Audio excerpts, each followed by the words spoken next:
What is Cole's plan? In Tulsa King Season 3 Episode 1, Dwight made a deal with Special Agent Musso to serve as an FBI informant in return for his release. In order to escape federal prison and resume managing his businesses, Dwight had to accept the offer because he had few other options.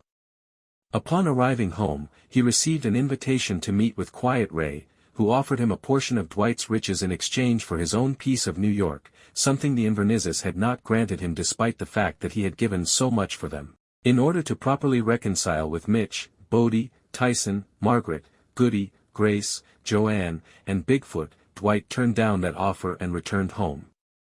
At that point, Mitch had a business idea. He intended to sell a distillery owned by Theo, the father of Mitch's ex-girlfriend Cleo. Even though Dwight's offer was far superior than whatever Jeremiah was providing, it seems that Theo had already made a deal with Jeremiah and didn't want to break it. Nevertheless, Dwight convinced Theo that his distillery was valuable and that he should be paid well for it, and then securing his family's future with that money. Jeremiah killed Theo and set fire to his entire house shortly after Theo and Dwight shook hands. In another scene, Bodie got into a fight with one of Bill's men because he didn't like that Dwight was doing business with Bill, who had called the hit on Jimmy, and the henchman was the one who had killed Jimmy. In what ways did Tulsa King's second episode tackle these plot points? Let's investigate. Trouble at Theo's funeral. To assess the damage caused by Jeremiah and his men, Dwight, Tyson, Mitch, and Bigfoot travel to the Montague estate, or what's left of it. Dwight admits that he was a little taken aback by Jeremiah's quick response.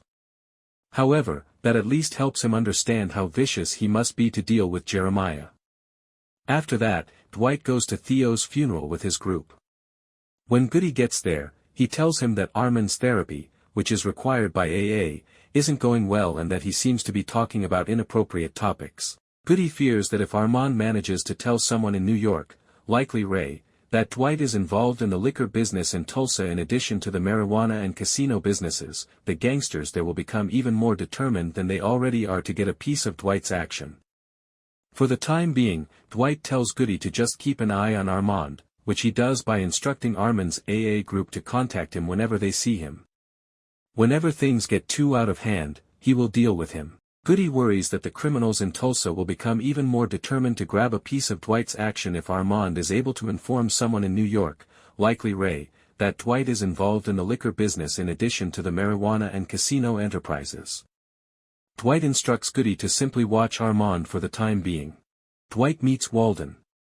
The distillery, which is in complete disarray and in dire need of repair, is shown to the group by Cleo. Dwight gives Tyson instructions to have his father, Mark, fix all of the broken pipes in the business using his plumbing expertise. Given that Tyson's relationship with Dwight nearly resulted in Mark's death, Tyson cautions Dwight that his father will not agree to help him in any way. Nevertheless, Tyson presents Mark with Dwight's proposal, and as Tyson had anticipated, Mark quickly turns it down.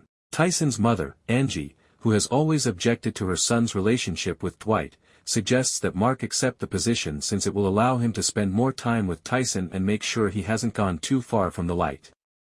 In the meantime, Dwight, Bigfoot, and Mitch visit Walden Eustace, the friendliest distributor in town, to try to persuade him to sell the Montague's alcoholic beverages.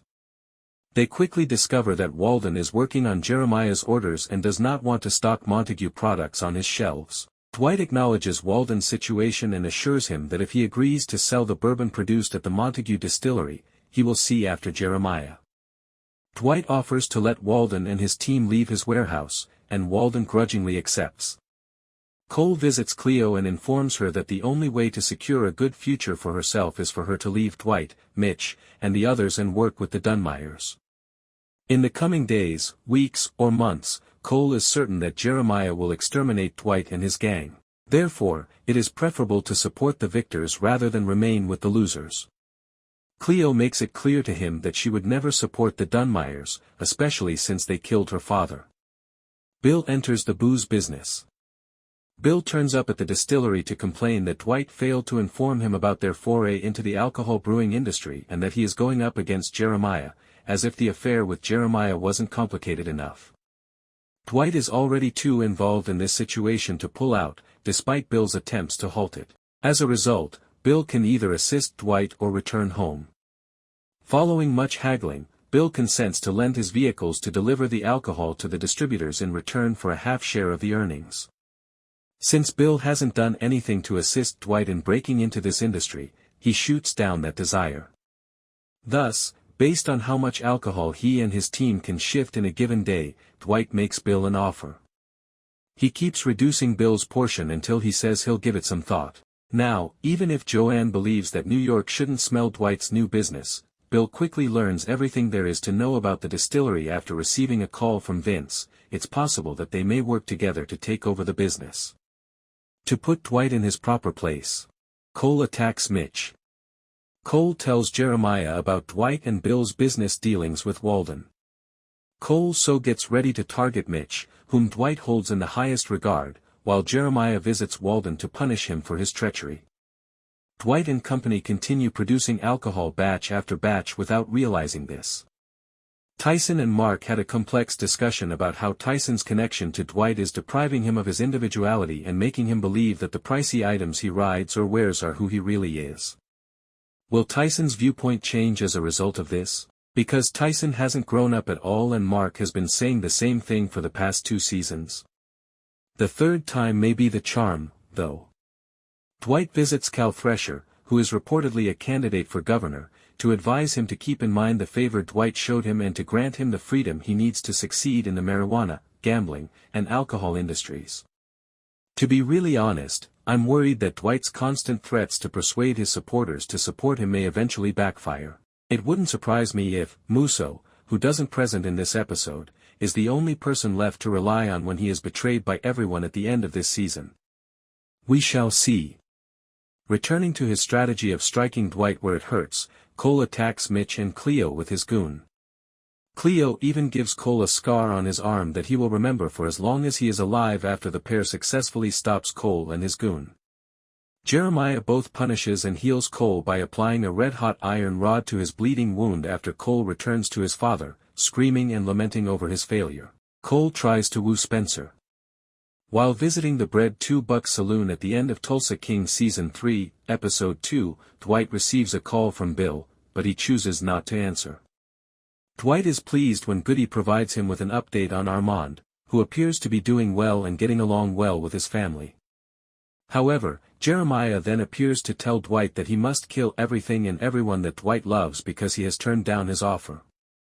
After promising to do the same to Jeremiah, Dwight will add to Jeremiah's anguish and make him regret defying him and endangering his family. As Jeremiah decides to leave, it appears that Cole has begun to show interest in Spencer, the barista whom Dwight adores and treats like his own daughter. Yes, I am aware that Scarlett, the actress portraying Spencer, is Sylvester's real-life daughter. Is this a wise decision? And what will he do? Woo Spencer with his crop top, don't deny it's a crop top, and biceps. Spencer can do better than that, in my opinion. This sounds like a dumb tactic, even if Cole isn't the sharpest tool in the shed. The blame should be placed on Spencer's stupidity rather than Cole's smartness, if this turns out to be advantageous to the Dunmeyers and results in a predicament where Dwight is forced to retire fro.